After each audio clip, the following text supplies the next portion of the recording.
Hello students, welcome back to my channel. So continue करते हैं जो क्वेश्चन की सीरीज चल रही थी from the science book of chapter magnetic effect of electric current. Question number 1 to 6 हमने पढ़ लिए थे। आज हम कंटिन्यू करेंगे क्वेश्चन नंबर 7 से। सो जो क्वेश्चन नंबर 7 है वो आपका चूज द करेक्ट ऑप्शन है। आपको एक क्वेश्चन दे रखा है, the magnetic field inside a long straight solenoid carrying current. Solenoid के अंदर मैग्नेटिक फील्ड लाइंस कैसी होती है? यूनिफॉर्म होती है।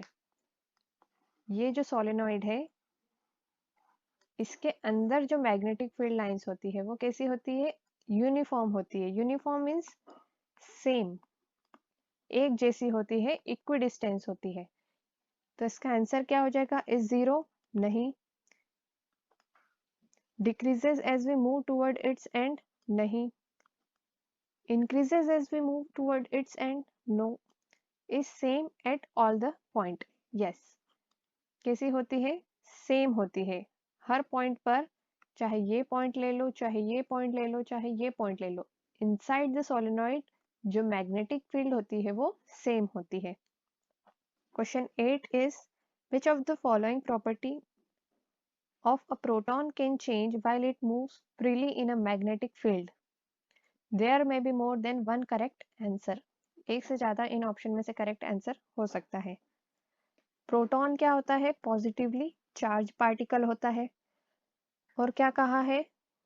Proton can change while it moves freely in a magnetic field. ये जो प्रोटॉन है ये कहाँ मूव कर रहा है? Inside a magnetic field move कर रहा है। तो जब ये मूव करेगा मैग्नेटिक फील्ड में तो क्या उसका मास चेंज होगा?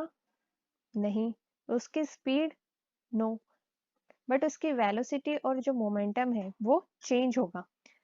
कोई भी जो चार्ज पार्टिकल रहता है अगर वो किसी मैग्नेटिक फील्ड में ट्रेवल कर रहा है तो इस तरीके का मोशन करते हुए आगे बढ़ता है। अगर मैग्नेटिक और इलेक्ट्रिक फील्ड दोनों है तो इस तरीके का मोशन करते हुए वो जो पार्टिकल है वो आगे मूव करता है। अब ये डिपेंड करता है कि जैसे जैसे मैग्नेटिक फील्ड इंक्रीज होगी इसकी जो वेलोसिटी है वो भी क्या होगी? इंक्रीज होगी। और वेलोसिटी इंक्रीज होगी और वेलोसिटी से ही क्या जुड़ा है?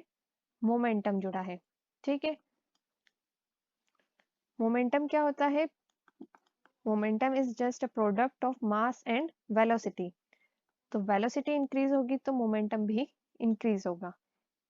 तो ये दोनों आपस में डिपेंडेंट है। तो दो चीजें क्या चेंज होगी? एक तो वेलोसिटी चेंज हो सकती है और दूसरा उसका मोमेंटम चेंज हो सकता है। ये देखिए, when a proton enters a magnetic field it experiences a magnetic force। Magnetic field के कारण वो क्या एक्सपीरियंस करेगा? मैग्नेटिक फोर्स एक्सपीरियंस करेगा। उस वजह से जो पाथ है प्रोटॉन का विल बिकम सर्कुलर। इस तरीके से सर्कुलर पाथ में वो ट्रेवल करेगा। As a result velocity and momentum उसका चेंज होगा। वेलोसिटी चेंज होगी तो मोमेंटम भी ऑटोमेटिकली उसका चेंज हो जाएगा। Okay. So question number 9 is in activity 12.7, how do we think that the displacement of rod AB will be affected if current in rod AB is increased? Second, a stronger horseshoe magnet is used. Third, length of the rod AB is increased. Activity 12.7 में आपको ये दे रखा था diagram कि अगर किसी current carrying conductor को इस हॉर्सशू मैग्नेट के बीच में परपेंडिकुलरली ऐसे सस्पेंड कर दिया जाए इन वायर्स की हेल्प से, तो आपको बताना है कि अगर उसमें ये तीन हम इफेक्ट डाल रहे हैं तो क्या क्या होगा। रॉड का जो डिस्प्लेसमेंट है वो कैसे अफेक्ट होगा इन तीन पॉइंट्स के हिसाब से। तो फर्स्ट क्या दे रखा है? Current in the rod A B is increased. अगर ये जो करंट है ये इंक्रीज होगा, अगर करंट इंक्रीज होगा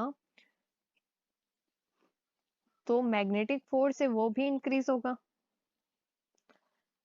ठीक है, फोर्स इंक्रीज होगा तो डिफ्लेक्शन भी इंक्रीज होगा। सेकंड क्या कहा है? Stronger horseshoe magnet is used. Magnetic field अगर इंक्रीज हुई तो भी फोर्स क्या होगा? इंक्रीज होगा।